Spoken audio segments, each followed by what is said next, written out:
Welcome back to another episode of the Inquisitive Mamba Podcast. This is episode 153. I hope everyone is having a great day, great night, wherever you are around the world. So much to get into on tonight's show.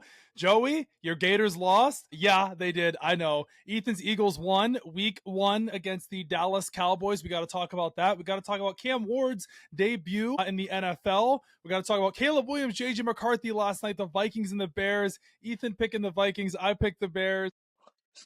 A lot to get into on tonight's show. There really is. I mean, a lot.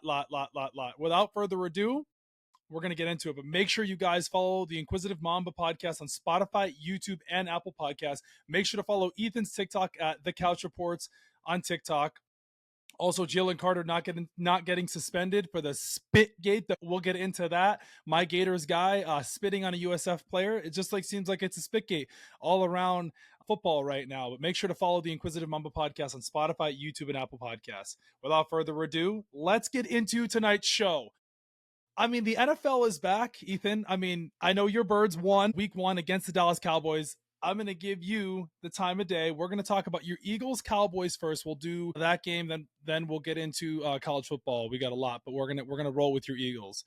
How excited were you on a scale of 1 to 10 to watch that game? Very excited. As you know, we recorded earlier that day. I was Yep. too happy, but the weather delay really just killed the mood. That was like an hour. Yeah. I honestly, I thought Dallas played a great game. I really did for the most part. I mean, even without Parsons, everyone was like, how are they going to do? How are they going to do? You know, Saquon Barkley was held to only 62 rushing yards. So you got to give Dallas credit for that. No Parsons. They locked up A.J. Brown, the CeeDee Lamb 4 drops, of course. Jalen Hurts, played a pretty darn good game, if you ask me. He didn't turn the ball over. He looked spectacular in the first half. I mean, wow. But let's hit the rewind button. Let's go right before the game started. Jalen Carter spitting on Dak Prescott. What was going through your mind when you saw that? I definitely screamed. I was like, there's just no effing way we're starting the season off like this. It was it was right when kickoff happened.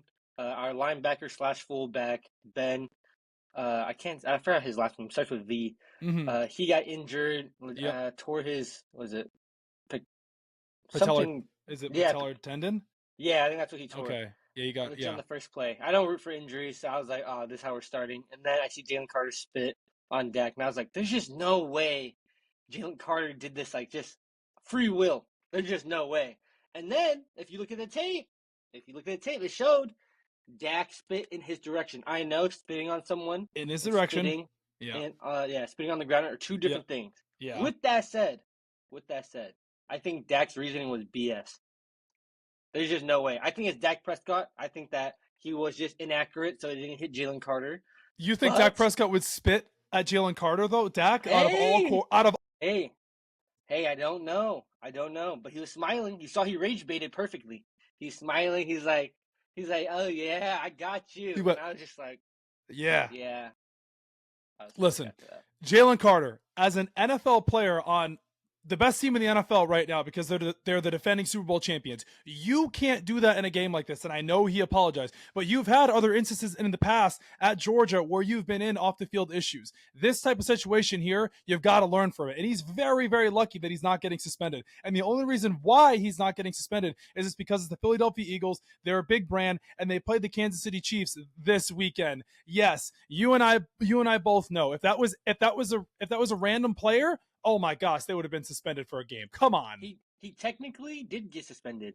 He got ejected. Kicked out of a game though. But no, listen, but that's the whole game. He didn't play one snap. Right, but now the NFL waits until, because it's the new week, I guess, because he had to wait until week 1 was over. So Tuesday is today. We find out that he's not suspended. Like I said, if it was any other game, if it wasn't against the Chiefs or it was a random team, he'd be suspended. Like if it was the Browns or the Panthers or the Jags, he would be suspended for a game. You and I both know. I don't know. 100%. You and I both know.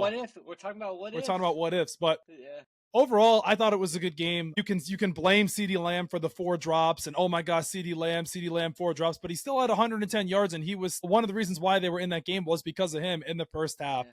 So they probably don't kick that field goal if it wasn't for CeeDee Lamb getting that catch, or was that Pickens or was that Lamb? Anyways, Lamb had a great game other than the 4 drops.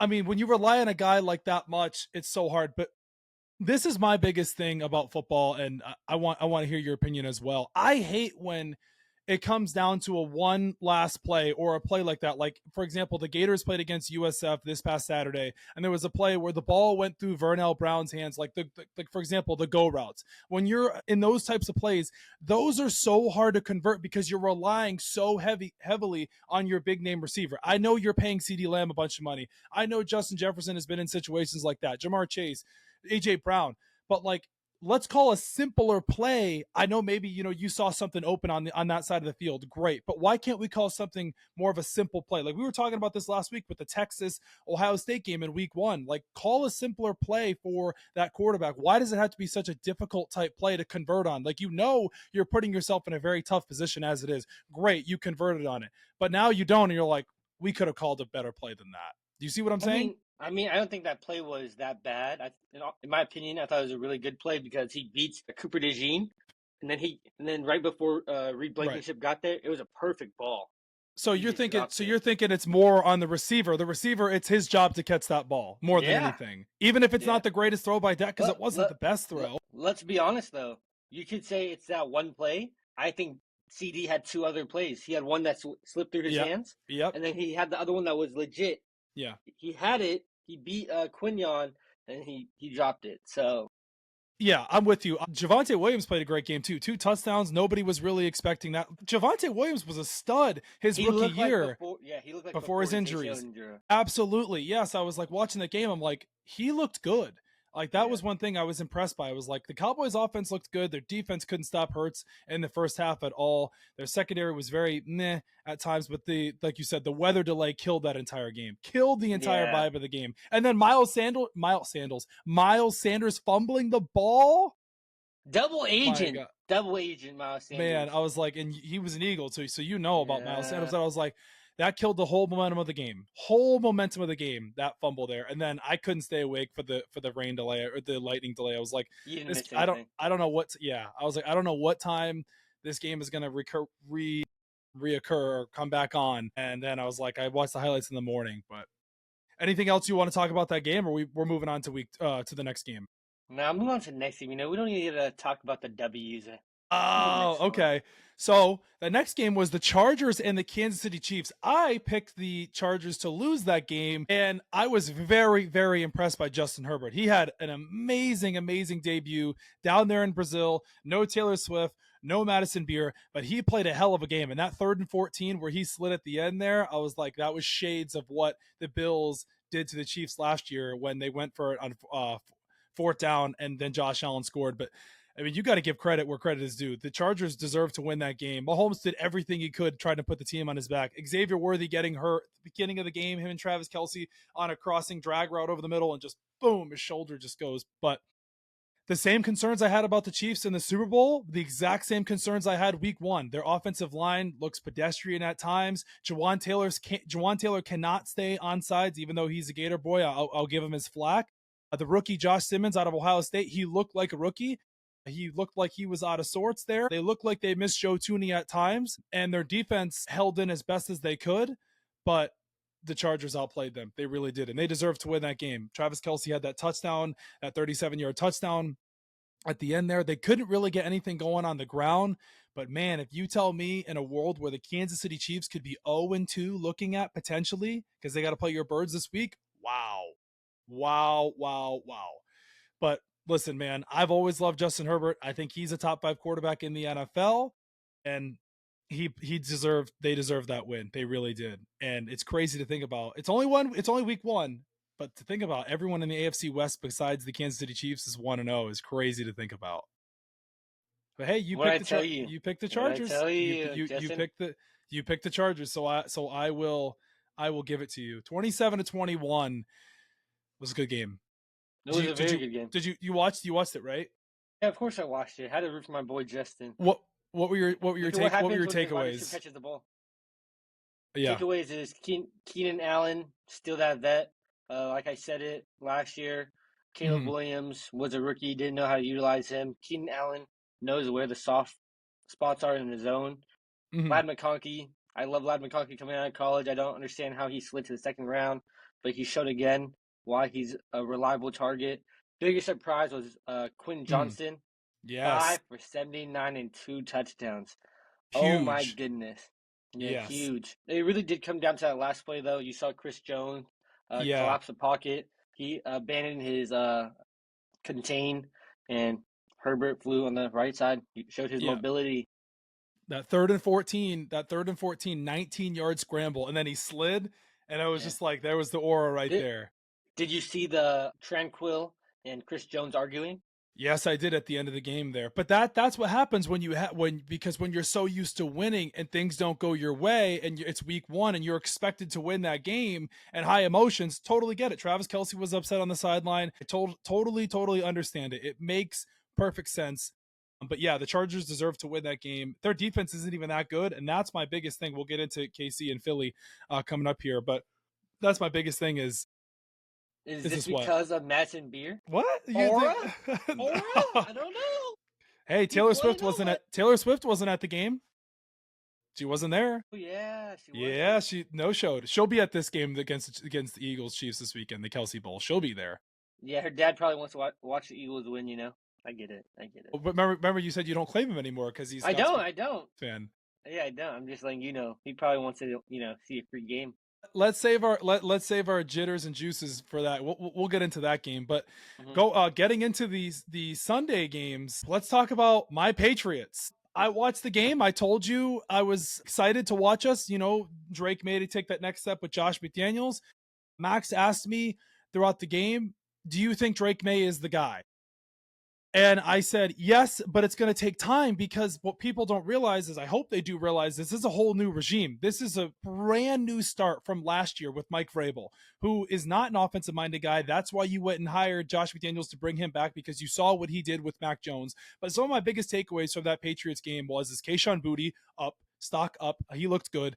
He was good in college. So I'm very glad that the Patriots are utilizing him now. And the Patriots need to... Yes, LSU. Stop using Ramondre Stevenson because he is not good. I don't know why they extended him in the first place. He's so slow in between the tackles. He cannot make a 3rd and 1. It's embarrassing to watch. It's embarrassing. Play Travion Henderson and get on with it. Travion Henderson, I think, was 25 snaps. Ramondre was 42. Gibson was 5 snaps when I looked at the call sheet. But yeah, it was frustrating to watch. It really was, because the defense looked good at times. I don't know if I texted you, but Harold Landry looked great. 2.5 sacks. Woo! That's a guy that I'm really excited to watch. And it really showed we didn't have Gonzalez, not having him.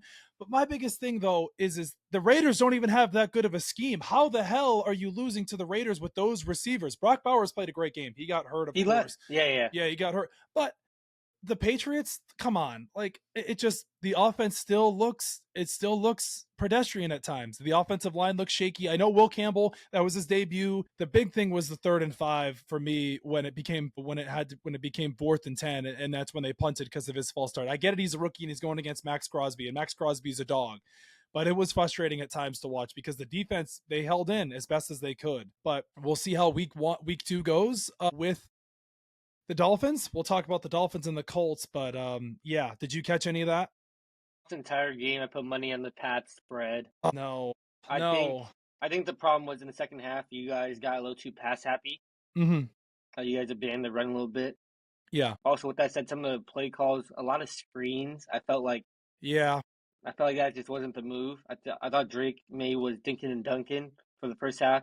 He was showing that you have to respect my arm a little bit, which opened up the run game. Yeah. But in the second half, they got vanilla. I think they took their foot off the gas. I think my biggest thing too about Drake May, and this is what Vrabel was saying, is sometimes Drake May tries to make the perfect pass. Like, he's just trying to be perfect. Like, sometimes you just got to let it all out there and go. Like, I think he's just trying to make it too much more than what it needs to be. It was nice to see Stephon Diggs as well. Hunter Henry, my boy. Yeah, that big catch for Hunter Henry over the middle. But on the sideline too. I'm excited to see Diggs at week 2 because it's hot weather game down there in Miami. I know it's always hot. It's always a division rival game, but I would like to see Stephon Diggs play a little more and get some more opportunities because this Dolphins secondary is hot garbage. So, oh my gosh, that's a perfect transition. That's a perfect transition. The Dolphins versus the Colts. The Colts. Yes, you're absolutely right. What is freaking going on in Miami? What's going on is Mike McDaniel and Tua need to be unemployed. Because what did I tell you? Listen, I'm not disagreeing with you. The Mike McDaniel experiment is over in Miami. The cornball nerdy boy thing of the trying to be cute at the podium and the press conference and doing all this and all that. No. It's over with. Stop acting like you're smarter than everybody else. Stop acting like you're genius boy or your boy wonder and you've got all these crazy plays because it's not working. It's not working. Whatever you're trying to do scheme wise, it was embarrassing to watch. And I like Tua as a person. I think he's a great guy, but we're judging him off of his football play. It was horrible. I could not believe that watching that. I knew, like you said, the Colts defense was good, but not like that. I mean, they made the Dolphins look like a Pop Warner team. That was embarrassing to watch. The best thing the Miami Dolphins can do is blow it all up. First thing, you need to trade Tyreek Hill. I don't know if it's going to be Kansas City. I don't know if it's going to be. No way. Yeah. No way. Him and Metcalf? Oh my gosh, that'd be like big bro and look. Listen, the best thing they can do is trade Tyreek Hill. I don't know where, of course to a contender, but he wants out of Miami. It showed his hissy fits on the sideline. That was very obvious. It was embarrassing to watch, and their secondary is terrible. I know they had some injuries. Yeah, but that's a whole nother conversation. Their secondary looked embarrassing. And sure, if you want to give Daniel Jones his flowers, it's week 1. So I'm not going to sit here, and he looked impressive. It was great to see Daniel Jones rebound from the season he had last year, of course, but it's week 1. It's the Miami Dolphins. They look rough. And if they lose to the Patriots week 2, 0-2 in Miami with that team, and you're paying Tua $53 million. That ownership's not gonna get rid of Tua though. They're huge. No. Of course not. Of course not. Chris Greer's been there for what is it? How long has he been there for? What is it? 9 years, 10 years, a very long time. Yeah. And they haven't done anything. They went out and they got McDaniel. They paid Tua. They traded for Tyreek Hill. They traded for Bradley Chubb. Yeah. Got back Minkah Fitzpatrick. I didn't hear his name called once there in that game. Did you? No, I saw him though. All this hype and all this, it's crazy, and a lot of people have talked about this. Miami, the Dolphins, very flashy down there. There's no real culture. There's no hard-nosed football. Nobody looks like they want to play physical. There's no sense of urgency. I don't know if it's Miami, but I mean, you go and you see them playing cold weather games and they look like they don't even look like they want to belong on the field. So I don't know what's going down there in South Beach, but it's not working. Something's got to change because it looks bad. It looks bad. Change. He'll be fired by mid-season, I think. It looks bad. Miami's soft, man. I don't know. I think they would wait till the end of the season. I think that they love this Tua Mike McDaniel pairing, and they think that this Tyreek Hill Tua Mike McDaniel thing is magical, and it's going to just magically work. It hasn't worked. No. It hasn't worked. You got to trade Tyreek. Try to get a second or a third round pick at least. Let's talk about a game that was more exciting. The Buffalo Bills versus the Baltimore Ravens. Wow. Sunday night. Absolute cinema. Can we talk about that? Did you? Yeah, exactly. Yeah. Watching Josh Allen and Lamar Jackson duel it out is just special. It really is. It's just amazing to see. Like, I don't know. The defenses really didn't show up. Obviously, they combined for 81 points. But man, I mean, you cannot give the Bills any leash at all or any rope. Derrick Henry fumbles the ball, and then the Bills get the ball back at the end, and Derrick Henry went off in the first half, and I was like, my gosh, like, what is going on? Like, and I picked the Bills to win. I didn't think they would win like this, and they came back down 15, and Josh Allen was basically like, don't ever leave. Don't ever leave. Don't ever give up. Yeah. And it was a great game overall. Did you watch it all? Because I fell asleep. I watched it all. If I'm the Ravens, I think this is another malpractice by Coach Harbaugh, and I love Coach Harbaugh, respectfully. Yep. You have to go for it on fourth down, in my opinion. You just had your defense allow 15 or 16 points, technically, in the last, 4 or 5 minutes? I mean, why are you going to put them back on the field again? And I know he said, like, oh, we have to trust this defense. Like, I'm going to trust them in big games. They didn't show you anything. So I don't know why you keep going there. Yeah, my biggest thing too is how the Bills defense adjusted in the second half, like kind of or later in the game. Like Ed Oliver was huge. Like they started to get pressure on Lamar at the end of the game there, and it showed. But this stat here is crazy. Baltimore Ravens teams with 40 plus points and 235 plus rushing yards in a game were 277-0, including the playoffs. Now they're 277-1. John Harbaugh, 17 blown double-digit leads in most by any coach since 1991. I know Ravens fans are calling for the Harbaugh to get fired. It's not going to happen. Just like the Mike No. Tomlin thing. He's had so much success there over the years.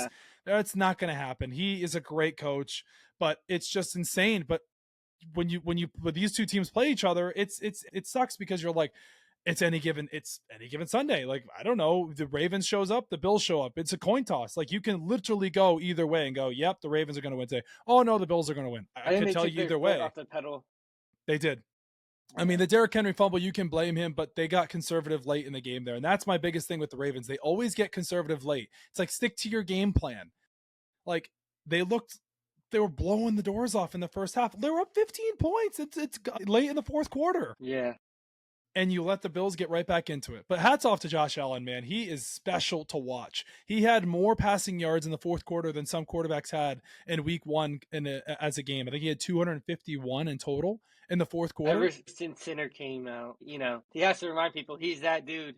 Hey, I loved watching Keon Coleman. He looks like he's looking like he took the next step after being a rookie last year. Hey, is Jair done? He looked bad. Jair looked bad. He looked bad. I don't understand why he tackled him either. If you don't tackle him, you have 3 timeouts to try and go score. Zay Flowers was great. He had that big touchdown there, but yeah, I mean, other than that, I thought it was a great game overall. I mean, just watching those two teams, that might be the best. I mean, of course, you got the Chiefs and the Eagles this Sunday, but I mean, living up to that, it's going to be very hard to beat for a regular season game. That's tough. Yeah. How the Bills came back down 15 like that. Oof, man. Monday night's game last night. We'll talk about the Monday night game. Dun, dun, dun, dun. Wow. I picked the Bears to win this game. I thought, and I looked like I was going to be right. I was like, JJ McCarthy is in hell. Or Dennis Allen has JJ McCarthy, the rookie quarterback, in hell. He's never seen an official NFL defense in a regular season game. And then the Bears looked like didn't look like they really took their foot off the gas. Brian Flores adjusted. They started getting some more pressure on Caleb. That Bears offensive line kind of collapsed. Caleb started the game 10 for 10. I was texting Billy. First half, huh? I was texting Billy about the game, and I was thinking to myself, Caleb Williams gives me flashes of Josh Allen. And the reason why he gives me flashes of Josh Allen, because he gets very jumpy in the pocket. Like, the ball just comes out so fast. Like, sometimes he just can't slow down. Like, Josh Allen missed a couple throws against the Ravens, like how jumpy he is in the pocket. And that's my biggest thing. I'm like, sometimes I wish he would just slow down and play his game, but that's not how he plays. He likes to play fast. And I think that's the one thing that how him and Ben Johnson, how they were figuring it out in yesterday's game. But to start the game, they looked great. But then they got cocky and they went for it on fourth down earlier in the game, kind of like how the Lions did last year, and that was their bread and butter, and that was their recipe. But you can't do that with a second-year quarterback that is still learning the offense with a new team or a new coaching staff, and the Bears' offensive line. It still doesn't look too many false starts on Jonah Williams. Oh no! You had is it Jonah Jackson, and then it's Wright, the other Darnell Wright. He looked bad at times. I didn't hear anything about Joe Thuney. I know Joe Thuney's good because he played for the Patriots and he played for the Chiefs. I'm not worried about Joe Thuney. He's that guy. I'm not worried about Joe Thuney. But the offensive line at times just looked, man, it was like, but hey, man, let's give JJ McCarthy his flowers. I'll do it because I've been giving his flowers. Well, listen. To start the game, he looked terrible. I mean, he threw the pick six. But if you're looking at it, it was also the play calling. Right. They took the training wheels off, and I was like, finally. KOC was in his bag at the end there, but they were down 17-6 in the fourth quarter. Hey, you had me in the first half. I'm not gonna lie. I was like, if this is what I'm rooting for the Vikings, I am very, very disappointed. Caleb still had a touchdown. Was a pick six. Yeah, it was a pick six, and I thought, I was like, oh, they're cooked. They're cooked. Yeah. And then, but the Bears still let them hang around. Like, there was still a lot of time left in the game. It was the fourth quarter. They're down 17-6. The Bears aren't moving the ball like they were in the first half. They didn't have Jalen Johnson. No, they didn't have Jalen Johnson. They didn't have Javon Brisker as well, and that was big there. Jefferson started catching stride in the fourth quarter. He ended up with 44 yards in the day, but I think JJ McCarthy is going to be fine. I thought, like I said, I thought he was going to struggle in the game, which he did for the first 3 quarters. So, I mean, I was wrong for the fourth quarter, but he showed up when it mattered the most. And I got to find this. Actually, it was a stat. I think I saved it, but I forgot to put it in the notes. He and Steve Young are the only quarterbacks to win their rookie debut and since 1985. There's a certain stat, I forget what it was, you can look it up, but yeah, I mean, he played great in the fourth quarter, and that's when it mattered the most. But it was a homecoming for him. Yeah, because he was a Bears fan growing up. 3 touchdowns in the fourth quarter. Am I concerned about Caleb Williams? No, because he's in a great position with Ben Johnson. They've got weapons galore. I think it's going to take some more time, but I'm not concerned about Caleb Williams. Let him play his game. Let him still continue to learn Ben Johnson's offense. They looked good at times. They started the game 10 for 10. You can say, is Caleb going to be consistent enough to lead this team to where they need to get to? When I watched that game last night, I was excited watching him, man. When he took off out of the pocket, I was like, yeah, that's the USC Caleb Williams that I saw. This is the Caleb Williams that Ben Johnson has been looking forward to. I think Caleb Williams is going to be fine. Like I said, he missed a wide open touchdown. It's year 2. He did. He missed the one to Cole Kmet. He missed the one to he missed the one to DJ Moore, that as well. But the offensive line, man, it's still not the greatest. And it's crazy to think about because it's tough, man. There's only 2 quarterbacks in the NFL. Line is bad, but come on. I know. Yeah, eventually put some blame on him. That was wide open. No, he missed some throws. He missed some throws. The DJ Moore one he missed, the Cole Kmet one he missed, but then again, you're gonna miss throws. You're not gonna be able to be 10 for 10 the whole game. So I told you I wasn't a Caleb Williams fan. He just showed I was right. Brian Flores was in his bag at the end there. Who was in his bag? At the end. I'm not worried about Caleb Williams. He's gonna be fine. Yeah, Ben I'm excited. Too creative. Bears Lions this weekend. We don't need to talk about the Lions. They cost me a lot of money. We'll talk. Yeah. So that was we talked about Monday night, Sunday night. Let's talk about another rookie. Actually, a rookie, not another rookie. Cam Ward's debut in Denver. You know what? I thought Cam Ward played good going up against that Broncos defense. That was a very tall task to beat. His receivers let him down at times, but the biggest storyline of that game is the play calling and the clock management from the Titans. I don't know what the hell they're doing. They're very lucky to have Cam Ward. He's going to be a special talent. He showed it. The velocity on that ball, the zip on that ball, his IQ was off the charts. Give him some time. If his receivers catch some of those balls, they probably win that game. And Bo Nix looked horrible. Horrible. Sean Payton had to be scratching his head because I was like, some of these throws that Bo Nix was making, I was like, what in the hell is he doing? If you were to ask me, Cam Ward looked good. He was sacked 6 times. And that Broncos defense is really good. So I wasn't expecting them to win that game. They did cover the spread, but I wasn't expecting them to win that game. He looked good. And I think it's going to be a week-to-week thing with him. He's only going to get more confidence as the season goes on. I'm pretty sure the Titans play the Rams this week, so that's not a fun task for him. But still, I think they're home.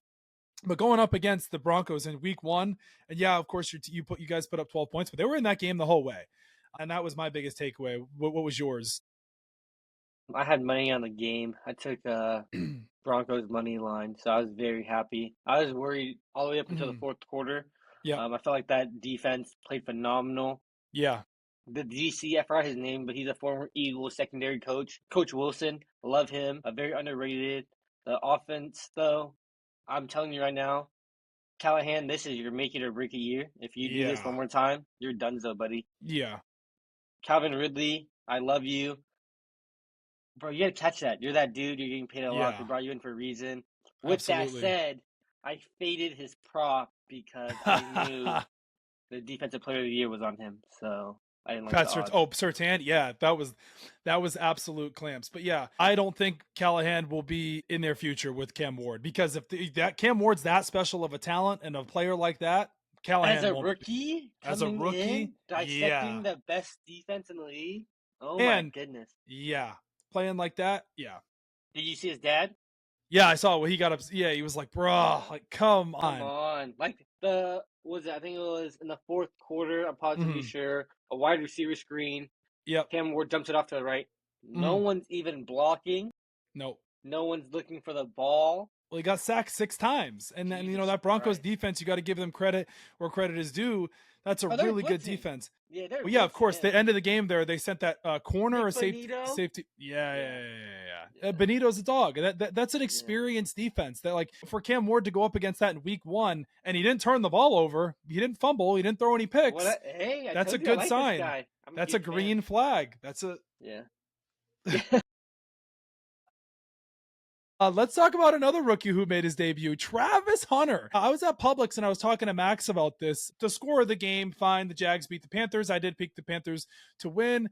Bryce Young slamming his helmet on the sideline out of frustration. There was a rain delay in that game. But my thing about the Travis Hunter situation here is you've got to pick one or the other, because you can't play receiver and corner in the National Football League consistently. Like, I know they said they want to give him more wide receiver snaps than corner, which they should, because I think he's a better wide receiver than corner, which is crazy to think about because he's more explosive there. And I could also say he's better corner than receiver, but you got to pick one or the other. Like, the Jaguars have to sit there and go, this isn't Shohei Ohtani in baseball. We have to figure out how we can maximize this guy's potential and pick one position. Liam Cohen was with Baker Mayfield. He helped that offense grow to the offense to where it got to. You've got to sit there and go, do we think Travis Hunter can help us win more games at corner or wide receiver? I think he should play wide receiver.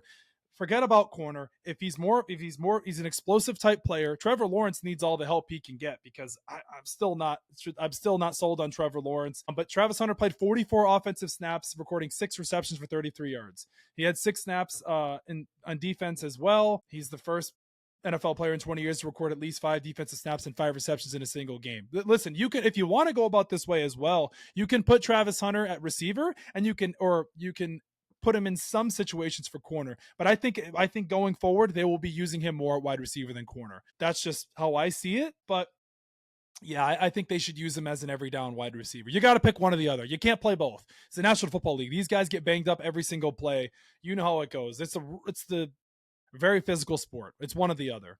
Can't be both. I disagree with you in what his better position is. I think he's a better corner because he knows how they play. Right. He had like 5 catches for like 35 yards, I think, something like that. He's not that crazy to me. With that said, I was right about Liam Cohen, one of the best offensive-minded coaches. He had a lot of misdirections, gave Brian Thomas the ball on the whip around to run it in. I'm excited for this offense. This defense, though, did get bailed out. Bryce Young was cooking them, but the wide receivers weren't catching anything. Hunter Renfrow got hit. Leggett, you got to lock in, buddy. I don't know if you're riding too many horses. I don't know if you're busy with Glorilla, but, man, you're a first-round pick. You shouldn't be dropping balls like that. On the opposite side of the ball, though, Ted McMillan, he's about to be one of those dudes. The catch was nasty. Yeah. He's about all right, let me ask you this. Who has a better rookie year, Emeka Egbuka or Ted McMillan?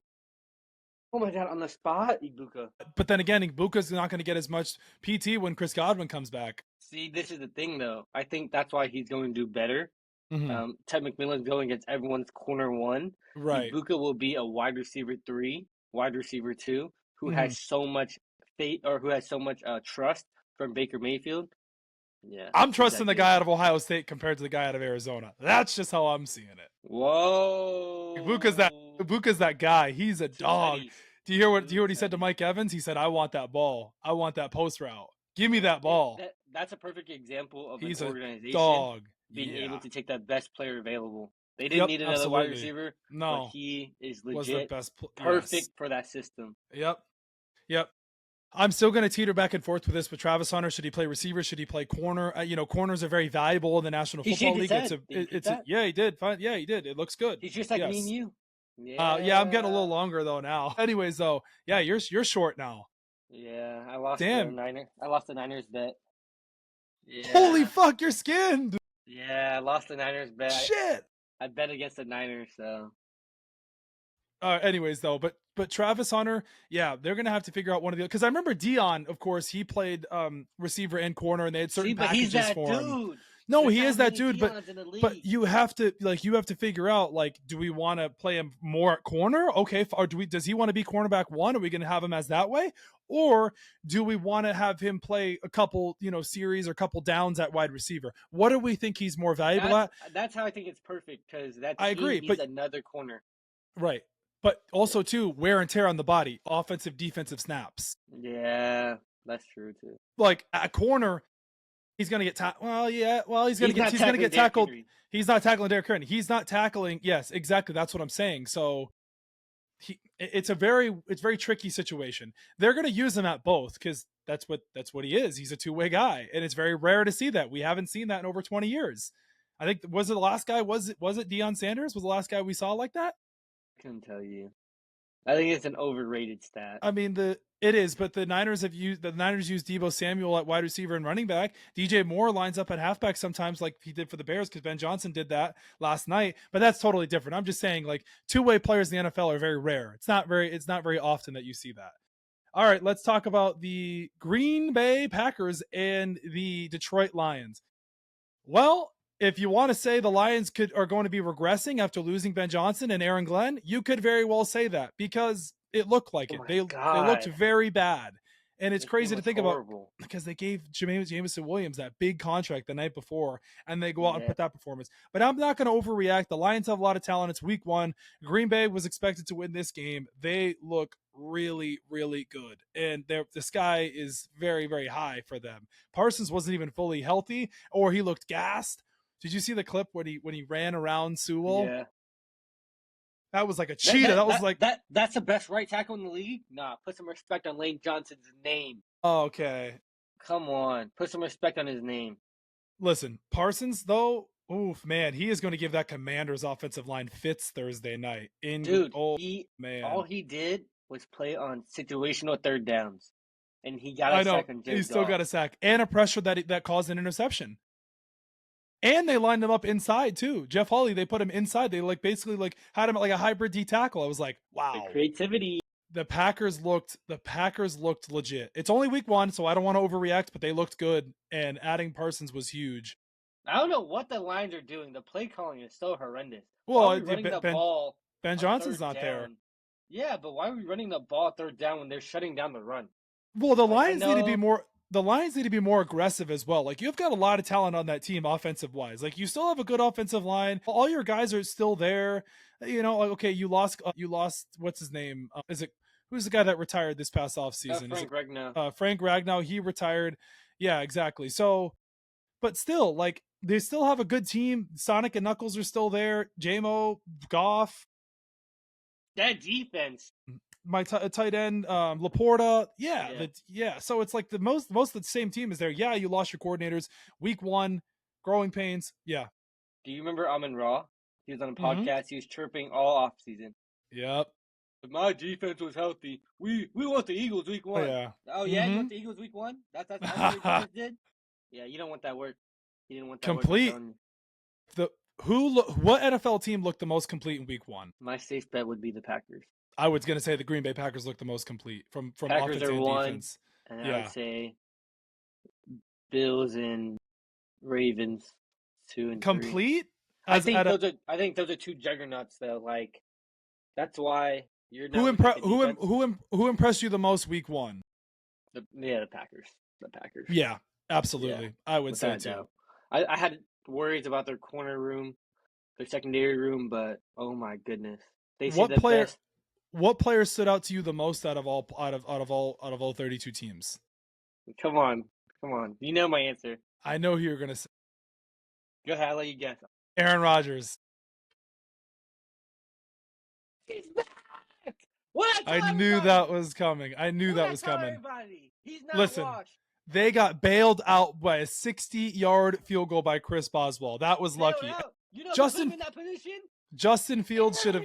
Freaking Rodgers! Hold on. The Jets muffed the punt in the 4th quarter and they got bailed. I'm just saying. Metcalf is that guy, though. Hey, did you see the little bubble? The caught on the ground? Did you see the hospital ball that Justin Fields threw to Garrett Wilson? Keep the ball. Oh, my goodness. I think I was watching, like, why did he just keep the ball? Why? He Why had, did? he had a lot of Like skills. it's not a bad decision. Like I get it. Like you're gonna give it to Garrett Wilson, but Ramsey, and of course it was Jalen Ramsey. Of course it was. How many They were times in the chirping. broadcast? They How were many? chirping. Yeah. How many times in the Yeah. broadcast do they talk about the 29 Pro Bowlers? We get or the 29 Pro Bowl selections. We get it. Hey, We get I it. love that though. Did you see Ramsey play like every position like Yeah. at least once? Oh my god, he's Yeah. still that dude. Hey, Yeah. And they just that picked up yapping Jabril back and Pep. forth. Yeah. I love that. That Well, that's reminded me Ramsey's. of That's his mo. dare I say it reminded me of like a Josh Norman, Oh God, OBJ, the Odell. chirping. God, no, it was Facts, good though. man. It was good, but Yeah. Jabril Pepper signed with the Steelers this morning. Oh, yeah, it's because Elliott got out. Yeah, He's gonna be missing for the next four weeks. he's a good player. I mean, we let him go, but he's a I don't good know player. why y'all let him go. Well, because I don't know. Did you see your safeties? I couldn't tell you. Your Yeah, safeties? Oh my god, they got burned by Trey Tucker. They got burned yeah, by I saw. Thorne. Yes, I saw. Oh my goodness. Other than that, what other I mean, the Rams beat the Texans 14-9. It was kind of a very sluggish game. Puka Nacua still showed why he's that dude. Yeah. Bengals 17-16. The Bengals are like skimped away with a win because of a missed PAT and a field goal. Yeah. Oh, absolutely. Commanders, Giants. When are we going to see Jackson Dart? Who knows? Russell Wilson's still quarterback one. That offensive line is terrible. I lost brain cells. Having to watch that game. Cardinals beat the Saints 20-13. Not really much to talk about there. Bucks beat the Falcons on a field goal, or Younghoe Koo missing the field goal. They got lucky. My brother. My parlay won because of that. I think we hit all the week 1 games, did we? Yeah, we did. All right, so we'll give our week 2 NFL preview games, and then we'll college football, and then we'll wrap. Let's see. Okay, so our first week 2 game is the Washington Commanders and the Green Bay Packers at Lambeau again. Spreads -3.5. Let's give our predictions because we like to give our predictions for the big games for the Thursday night game. Wow, we're so early today. Sunday night game, and then the Monday night. There's 2 Monday night games Monday night, but we'll start off here with the Thursday. Oh, I didn't know that. Thursday night. It's Chargers, Raiders, Bucks, Texans. After watching the Green Bay Packers play Sunday night or Sunday afternoon late there in Lambeau, they look like they're on fire. I think Jaden Daniels will play better than Jared Goff and the Lions did, the Cardiac Commanders last year. But give me the Packers to cover the spread -3.5 in this game. Micah Parsons shows why he's one of the best defensive players in the NFL. I love the way the Green Bay Packers played as a complete team Sunday against the Lions. Matt LaFleur is going to be in his bag. Micah Parsons is going to give that offensive line fits. I got the Packers winning this game -3.5, and I'm excited to see. And they beat the Washington Commanders. Jaden Daniels will play better than Goff did, but give me the Packers to win this game. What do you got? What do you got? What do you got? Yeah, I'll tell you. I think I can't, like they played the best. So we're both taking the Packers -3.5. So the comment section is either going to be at us or for us. I love it. Why not? I love it. Give me the Packers to cover the spread -3.5 to beat the Washington Commanders. Thursday night football under the lights. It's going to be a good one. Ooh, who are we getting for a Lambeau leap? Ooh, I don't know. Maybe a Micah Parsons strip sack fumble on Laramie Tunzel. No way. Parsons is going to give that offensive line fits. Yeah, I agree. Fits. I can't wait. Sunday, Jags, Bengals. I'll take the Bengals -3.5. I like that. You take the Bengals -3.5? Yeah, I like that. Giants, Cowboys. Russell Wilson, Dak Prescott. Ooh. Does Russ even start this game? Yeah, he will. Yeah, Daboll said that that Russell Wilson's still the starter. All right, so Cowboys -5.5. I like that. Bears, Lions. The Lions -4.5. The last time the Bears was the Thanksgiving game was drunk. That was Eberflus. Ben Johnson facing his former team. And going back to Motor City. What are your thoughts? Man, Chicago's not winning this game. Maybe they cover the spread, but the Lions coming home after that salty taste in their mouths after losing to Green Bay, division rival last Sunday. This Sunday at home. You saw the Bears defense. Yeah, I did, but this is on the road and this is in Detroit. The Lions are going to want to make a statement. Oh, there's going to be a lot of talk with the whole Ben Johnson going back to face his former team. Well, the Lions are going to know all the plays that Ben Johnson's calling. I like the Lions to win this game, but I like the Bears to cover the spread. I'll have some fun there. Rams Titans. Rams minus 5.5. Ooh, no.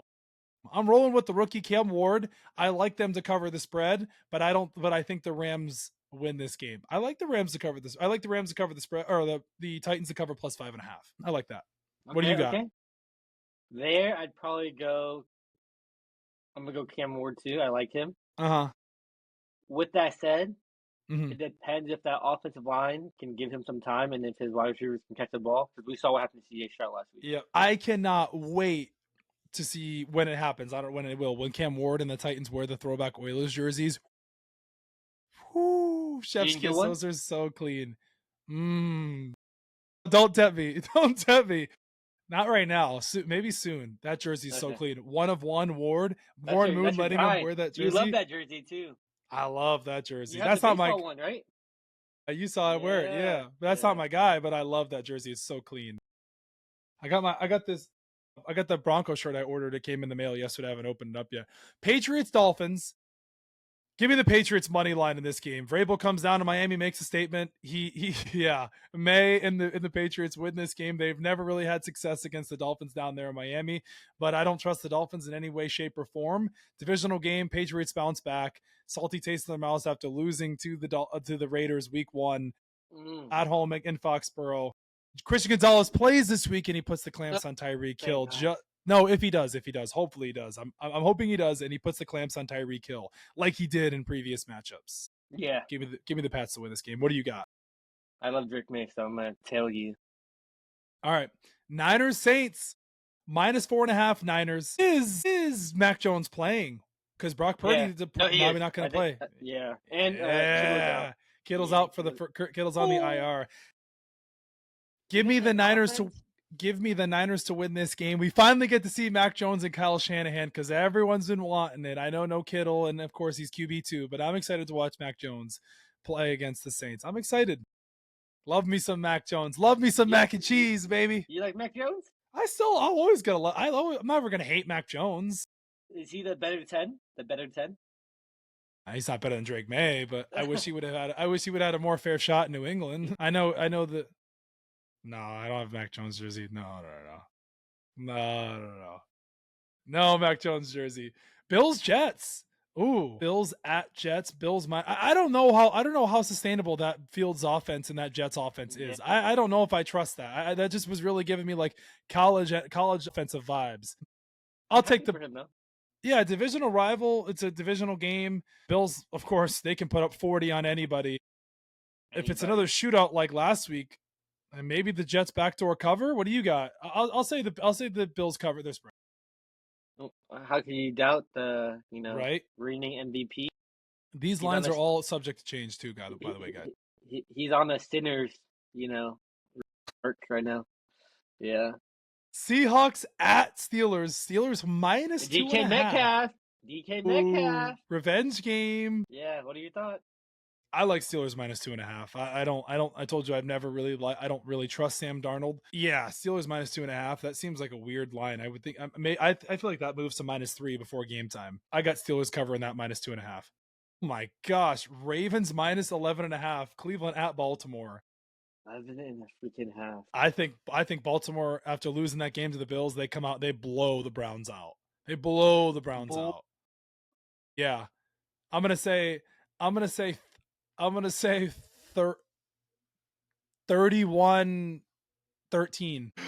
the Cleveland Browns get absolutely embarrassed. I know they've got a good defense. I know it's a divisional rival and it's only week 2, but you know how the Ravens come after losing a game like that, especially in a close game. You know they're going to want to come out firing on all cylinders. That's not crazy. That's not crazy to say. I've got the Ravens covering minus 11.5. I would hate to be a Browns fan after that too. Ooh, Broncos Colts minus 2.5. Broncos. Wow. Let me hear your thoughts. I got the Colts to win this game. Yeah. Upset. Yeah, I do. At home. They do. Their defense is good. Broncos have a good defense. I think Daniel Jones makes enough plays with his legs. After watching Bo Nix last week, I wasn't very intrigued. I wasn't very excited. I got the Colts starting off 2-0. Yeah. I do. I'm not a big Daniel Jones guy, but their defense is really good, and it looked good against Miami. I'm in love with their team. I'm just not a believer in Daniel Jones I'm yet. not a Daniel Jones guy, but their defense looked good. And it, but you know, the one thing though, the Broncos have a good defense, and they're going to be able to put pressure on Daniel Jones 100%. Like what they did to Tua, they can do to Daniel Jones. Hey, you know who I'm rocking with? You know who I'm rocking with? Oregon Ducks, Bo Nix. Oh, Cardinals, Panthers at Cardinals. Cardinals minus 6.5. what are your thoughts I here? don't. Will Johnson, Not, rookie versus rookie? not that game doesn't move me at all.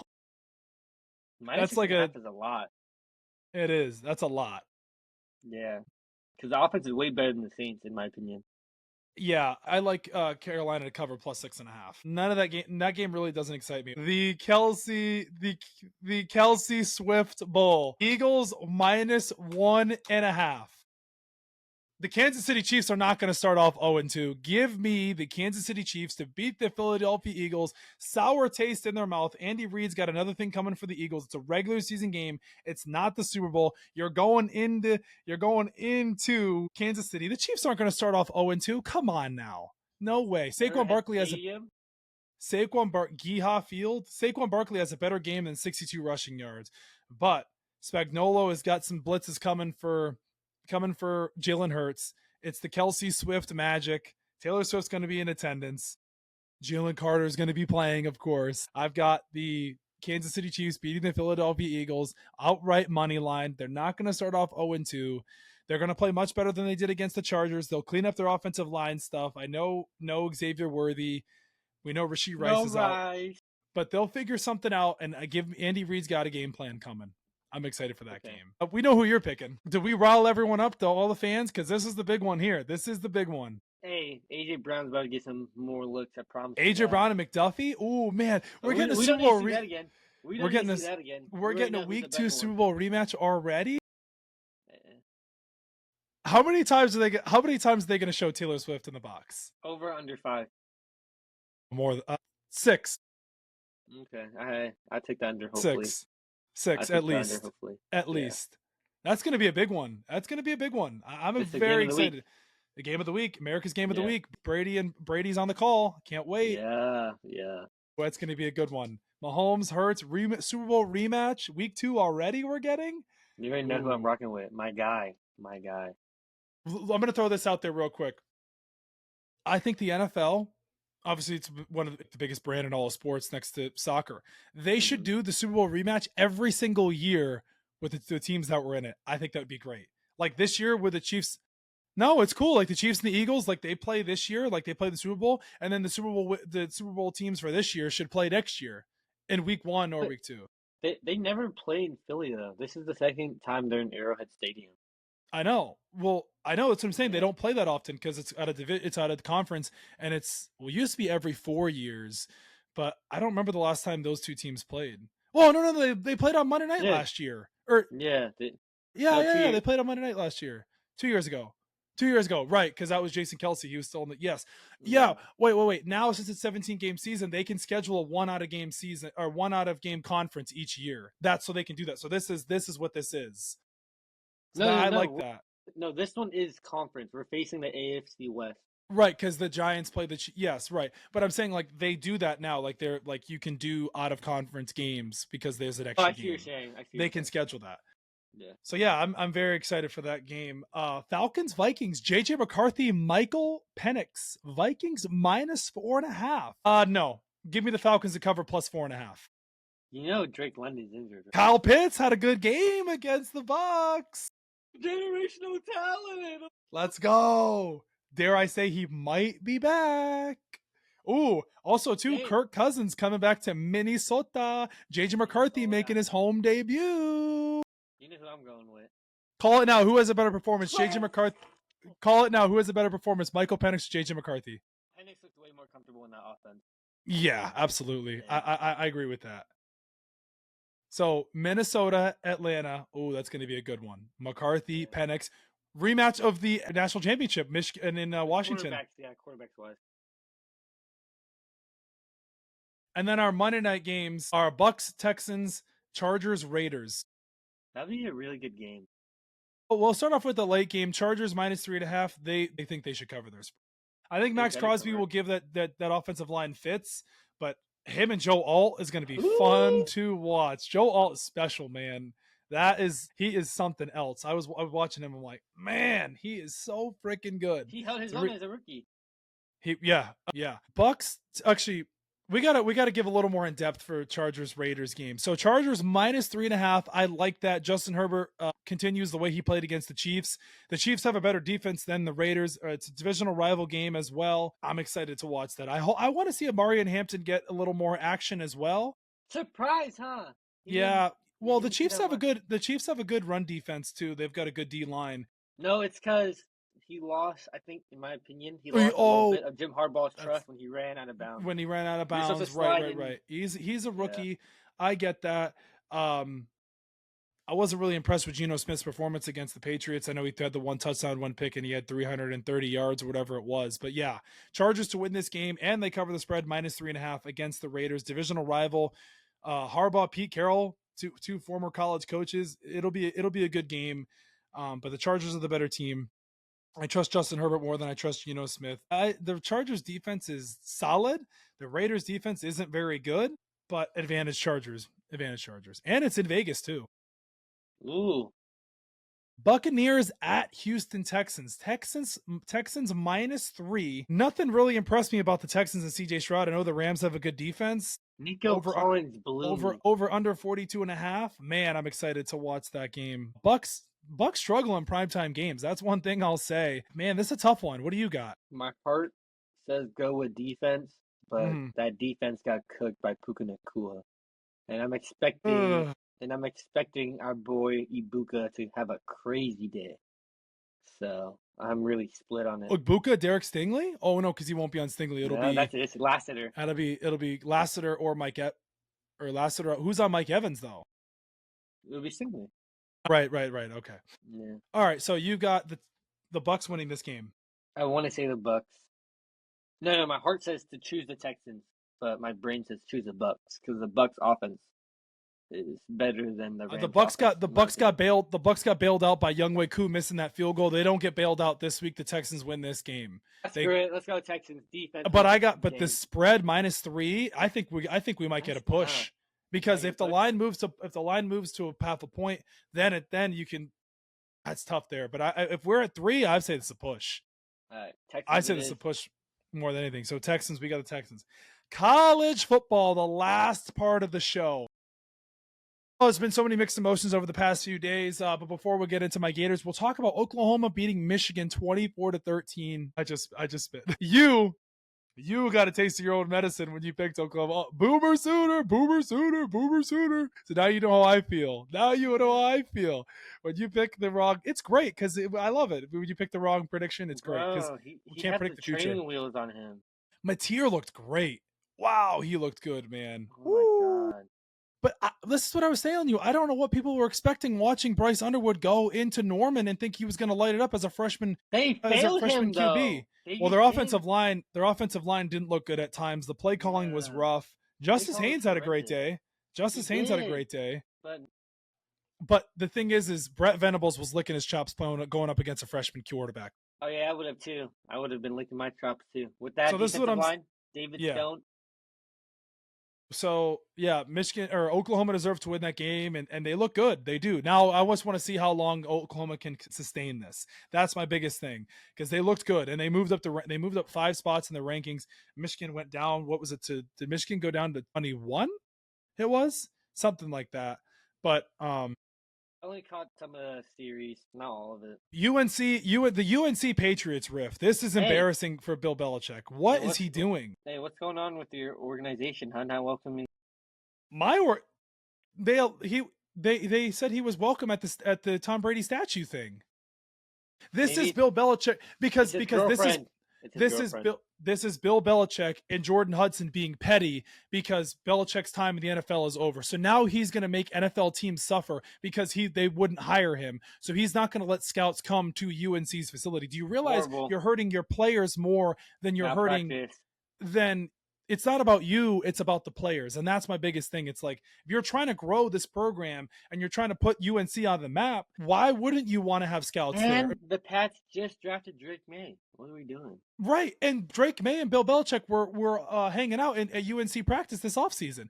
So this doesn't make any sense. It's embarrassing. It's obvious I'm not welcome at their facility, so they're not welcome at ours.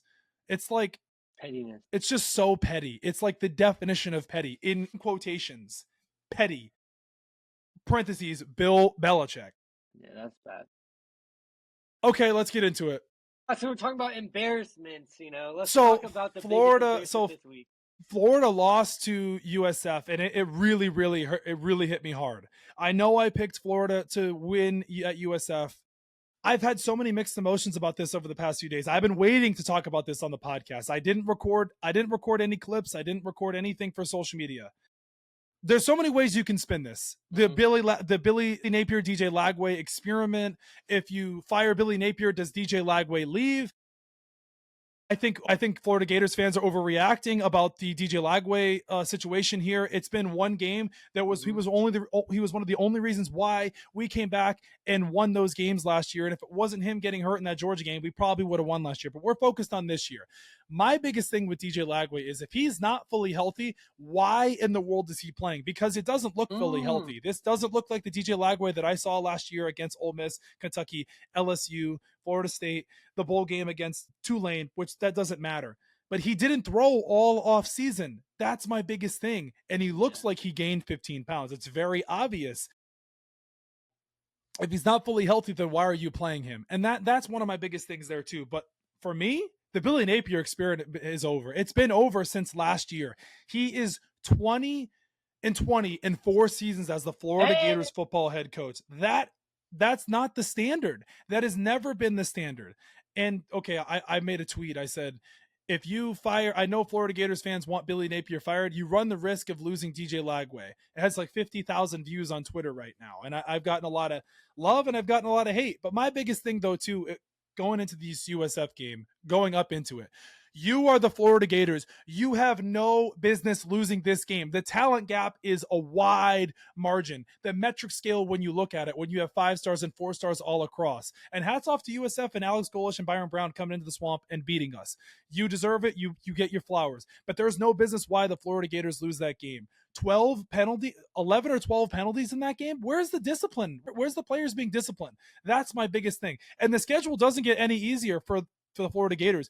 4 games coming up, all 4 games are ranked. There's no room for error like last year where it's like, well, you lose a game. This is a game you were not expected to lose. And they're going to go play LSU this weekend. I have no hope. I have no faith in this team at all. I don't. Nope. I don't. Wow. Your guy Dallas Wilson hasn't even played. What's going on there?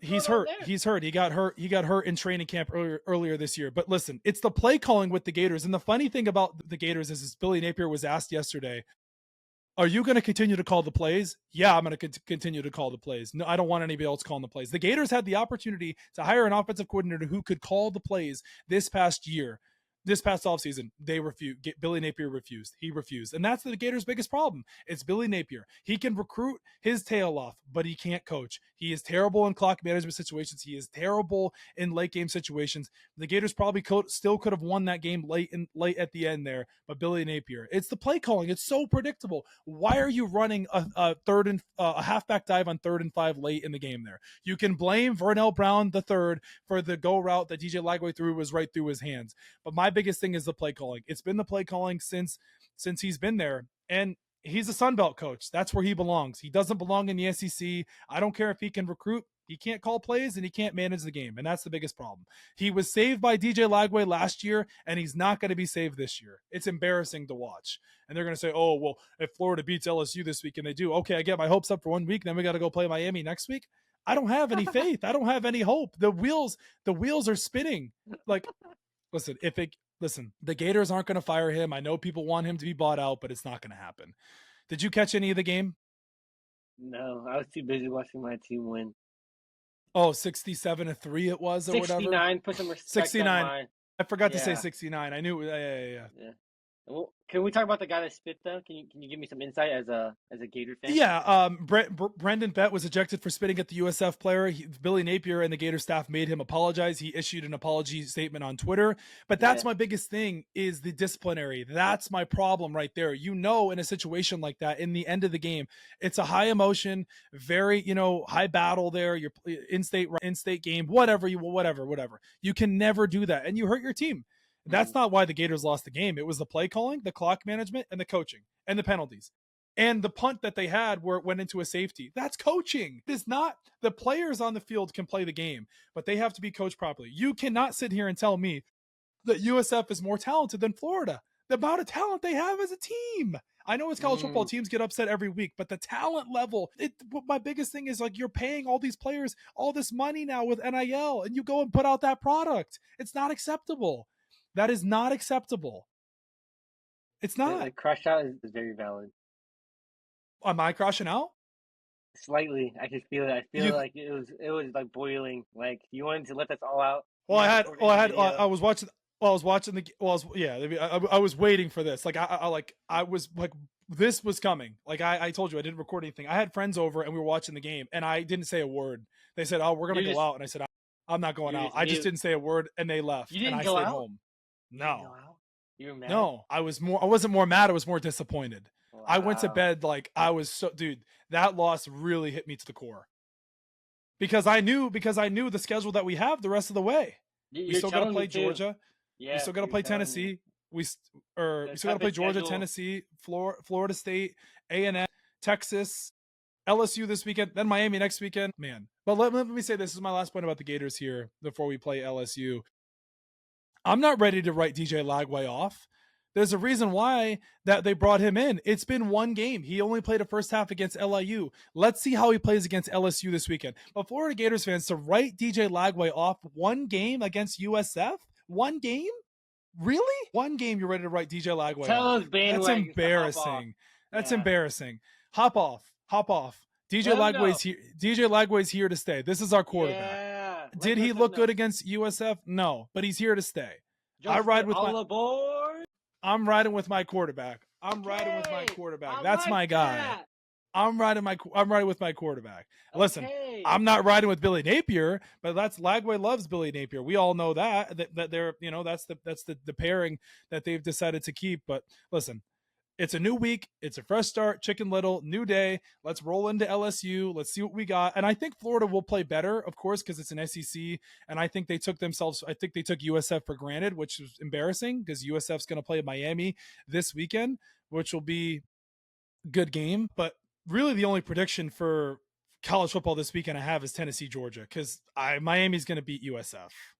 So, but let's roll into this ending here with Tennessee and Georgia. The spread is -4.5 Georgia, or did the line move? Unless the line moved. I think did the line move with the Florida or with the Georgia Tennessee game? Because it's -4.5 right now. Tennessee's at home. I don't know if it moved. Did it move to 6.5? No, it didn't look like it. So it's -4.5 still? I'm double checking. Yeah, double check. -7. Wow, it moved to 7, so it's not 4. At least on ESPN. ESPN has a spread at 7. Well, you know what? I'll tell you one thing. I don't know anything about Tennessee because they haven't played anybody. Joey Aguilar has looked great, but they haven't played anybody, and neither has Georgia. So this is the teeter-totter game back and forth. Sorry, I was mistaken. It opened up at -6.5. It is -3.5. My apologies. It was -3.5. Right. Okay, so it moved down. Georgia's favored. Man, that's really tough because if it was more points, I don't know anything about either one of these teams. SEC rivals, of course, Georgia, Tennessee, early matchup. Tennessee, I think, is ranked, what are they, 20? What's Tennessee ranked? 22? Georgia's 4? 15. Oh, did 15, it change? Right, because they moved up. They moved up because the new AP poll came out. Okay, right, that's right. Joey Aguilar, Georgia's 2? No, this is bowl. No. This is the bowl. The signal. Yeah. Georgia, Tennessee. Joey, what's your prediction? Who do you got? It's so hard betting against Georgia on the road. I'm going with my courage and my conviction. One of my friends, Ron, and I were talking. He wants Tennessee straight up, and I said, I'll take Georgia. I got Georgia covering the spread -3.5 in this game. The over-under is 50.5. These two teams know each other very well. I don't really know a whole lot about Joey Aguilar. I know more about Gunnar Stockton more than anything. Who do I trust more? Gunnar Stockton, because he's been in bowl game type situations. He was in the playoffs last year against Notre Dame. I think Georgia's a better overall team. I think it'll show without Jermod McCoy, their all-star corner being hurt, as well as Ricky Gibson getting hurt week 1. The pressure will definitely be on Tennessee. Kirby Smart, Josh Heupel, X's and O's. I got Kirby Smart, and I got Georgia to win this game. I got Georgia covering the spread -3.5. They beat Tennessee. They go into Neyland. They make a statement, and they prove why they're better than Tennessee. Give me the dogs. Give me Tennessee. You got Tennessee beating. Yeah. You got Tennessee beating Georgia. From the Georgia games I watched, didn't they struggle last week? Not putting up. Well, they played Marshall and then they played Austin Peay. They didn't really play anybody. This is their first true test, as well as Tennessee. So you can really go. But I test. He put up 28. He put up 28 points against. Well, they were playing Austin Peay. Just same thing with Louisiana Tech and LSU. They were saving the cavalry for this weekend. You think so? Tennessee looks to end an 8-game losing streak against Georgia with their last victory over the Bulldogs at home dating back to 2015. Is this the year? No, it's not. Ooh. Georgia wins this game, and they continue the streak, and they win 9 games in a row against the Vols. We'll see. We'll see what they do. Ooh. Notre Dame, Texas A&M. Wow. Man, that's going to be a good game. That is going to be a good game. My biggest thing is Marcel Reed's health, because he left the Utah State game early. But I also want to see Jeremiah Love unlocked more. I want to see him play more. I want to see him more in a running back 1 type role. CJ Carr is going to have to step in here at home. Big game. -6.5 Notre Dame. It's tough because if I don't know about Marcel Reed's health, he'll be ready to go. Give me Texas A&M to cover +6.5. Notre Dame wins this game. I hate picking against the SEC, but Notre Dame will be too much at home. Texas A&M covers the spread. The Fighting Irish win this game. Jeremiah Love is a big game on the ground. What do you got? I don't know much about Texas A&M. I just know that Reed's that dude. Yep. Unfortunately, my heart is still with the Irish, even though Marcus Freeman continues to, show up in big games for me. Give me the Irish. South Florida versus the Miami Hurricanes. Man, USF has had a tough schedule to start these first 3 weeks. Boise State week 1, they beat us last week, and now they play Miami. The spread's -17. Well, I think Miami's better than Florida. Do I think they cover -17? Poof, that's tough. Miami could blow them out. I don't know. That's tough. Give me Miami to win by 17. Is that easy? I think the run comes to an end down there for Alex Golesh in South Florida. But hey, imagine if Miami loses though. Hey, if they do, they've got some swagger. They're feeling confident. Miami could come in cocky. It's college football. You never know. Give me my guy. Well, Mr. Aura, Carson Beck. Yeah. I saved the last part of the show for this year, the entertainment segment. Kendrick Lamar makes history winning an Emmy for the Super Bowl 59 halftime show. Did you see that? I did not see that. Kendrick Lamar won an Emmy for the Super Bowl halftime show? That Super Bowl halftime show was mid. I told you it wasn't even that good. You're a hater. No, I'm not. I like Kendrick Lamar, but the halftime show just wasn't that good. It was pretty good. It could, listen, for that audience, it's not... It could have been better with different music, yes, but it was a good performance. If Taylor Swift, if she performed the halftime show, it would be way better. Usher and Alicia Keys was way better. J-Lo and Shakira's, I think, in 2020 was way better. Way better. Shake that body, girl. Shake that body. Way better. The Weeknd's was way better. I just think that it just wasn't that good. That's just my opinion. I told you, I like Kendrick Lamar, but the halftime show wasn't it. I give it like a 6 out of 10. It just wasn't meant for that audience. It just wasn't that good. That was good. On that note, I think that does it for us, guys. An hour and 16 minutes. We covered everything. Everything. From NFL Week 1 to NFL Week 2 to the college football saga with the Gators and Billy Napier and DJ Lagway. And yeah, it was very painful to talk about. It wasn't easy to talk about. The Chiefs and the Eagles preview for this weekend. As always, guys, make sure to follow us on Spotify, YouTube, and Apple Podcasts, the Inquisitive Mamba Podcast. Make sure to follow Ethan's TikTok at The Couch Reports. Hopefully he'll be live some point this week. He lost a bet having to shave that head. Yeah. We did forget about the Niners and the Niners and the Seahawks, but that really wasn't. Don't even talk about it. Nah, there wasn't much to talk about. You lost the bet, so that was the storyline of that. And that's it. As always, guys, it's always Mamba mentality. We'll see you guys next week. We'll see how I'm feeling if the Gators lose. Hopefully the Patriots win. Hopefully the Gators win. Hopefully Ethan's Eagles win for his sake, but hopefully Taylor Swift and the Chiefs win. Also, too, Swag 2, Justin Bieber's new album has been growing on me. It really has. It's weird. It's a different type of album, but I'm kind of messing with it. It's different, but I like it.